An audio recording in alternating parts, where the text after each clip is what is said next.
여러분 안녕하세요. 뭐든지 읽어주는 남자 모잉남입니다.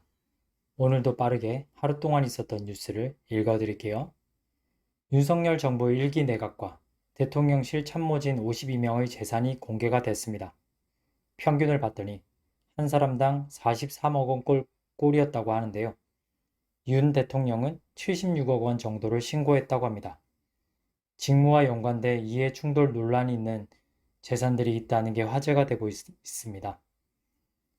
먼저 질병관리청장인데요. 바이오와 의료기기 관련 회사의 주식들을 보유하고 있었습니다. 진단키트를 만들거나 유전체 빅데이터 플랫폼을 운영하는 S사와 코로나 백신을 만드는 SK바이오사이언스도 있었다고 하네요. 청장은 SK바이오사이언스는 질병청과 관련이 있다고 판단해 취임 직후 다 매도했다고 밝혔다고 합니다.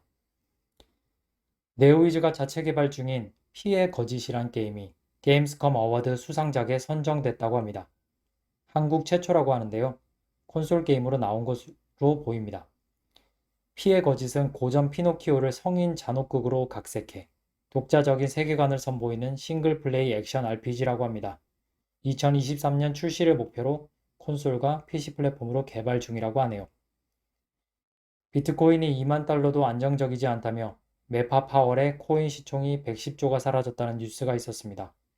예상치 못한 추가 금리 인상 가능성으로 가격에 부정적 영향을 미친 것으로 보인다고 하네요. 가상자산 전체 시총도 9,627억 달러 수준으로 줄어들었다고 합니다. 가격 하락이 저가 매수 기회가 될 수 있다는 기대감도 한편에서 나오고 있는 것으로 알려져 있는데요. 앞으로 비트코인 가격이 어떻게 움직일지 궁금해집니다. 러시아에 이어 중국도 전쟁 위기를 고조시키고 있다는 뉴스가 있었습니다. 중국이 대만을 굴복시키기 위해 전면전 대신 전면 봉쇄를 통한 고사 전략을 펼칠 수 있다는 외신 보도가 나와서인데요. 중국이 군함과 잠수함을 대만의 각 항구 주변에 배치해 선박의 입출항을 봉쇄하고 군용기 미사일 등을 동원해 영공도 통제할 수 있다고 하네요. 2년 만에 한중 경제장관 회의가 열렸는데요. 국장급 공급망 협의체를 신설할 예정이라고 합니다. 공급망 협력을 하고 제3국에 공동 진출하며 경제 분야에서 실질적인 협력을 하자는 방향으로 회의가 이루어졌다고 하는데요. 이 회의를 시작으로 우리나라가 요소수 사태 같은 일이 다시 벌어지지 않고 중국과 평화롭게 경제적으로 협력하며 상생을 도모할 수 있을지 귀추가 주목됩니다. 최근 종영한 화제의 드라마 우영우에 대한 중국 시청자들의 반응이 폭발적이라고 합니다. 한 건은 중국에 공식 수출되지 않았지만 대부분 불법 다운로드를 통해 퍼진 걸로 보인다고 하는데요. 웨이보상에서 우영우 해시태그가 달린 글은 읽은 횟수가 7억 회에 이를 정도로 화제가 되고 있다고 하네요. 중국의 한한령이 무색하게 한류의 힘이 엄청나다고 하는데요. 반한 감정은 큰 상태이지만 한국 드라마 등 한류 콘텐츠의 인기는 여전하다고 하는데 이런 흐름이 앞으로 한국과 중국의 관계에 어떤 영향을 끼치게 될까요? 정부가 2027년 세종시에 대통령 제2집무실 건립을 목표로 4달 중 건립 추진단을 발족하고 구체적인 건립 방안 마련을 위한 연구 용역에 착수한다고 합니다. 대통령 제2집무실 건립은 윤석열 대통령의 대선 공약 사항이라고 합니다. 2025년에 착공에 들어가고 2년 뒤인 2027년 완공을 목표로 추진한다고 합니다. 독감 의심 환자가 5년 만에 최다라고 하는데요. 올해 트윈데믹 가능성이 높다며 우려가 나오고 있습니다.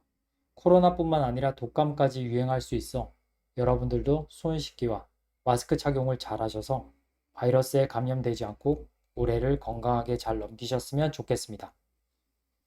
금감원이 불법 공매도에 칼을 빼들었다는 뉴스가 있었습니다. 외국계 증권사들을 대상으로 검사에 착수했다고 하는데요. 지난 26일 기준 전체 공매도에서 외국인이 차지하는 비중이 68%가 넘었다고 합니다. 이런 이유로 검사에 착수한 것으로 보이는데요. 외국계 증권사에 이어 국내 증권사까지 추가로 검사를 진행하는 것으로 알려졌다고 하네요. 전담팀도 꾸려진 만큼 공매도와 관련 조사와 단속, 기획 감리에 속도가 붙을 것으로 보입니다. 유럽이 내년에 러시아발 에너지 대란으로 전기료 폭탄을 맞을 것으로 보인다고 합니다.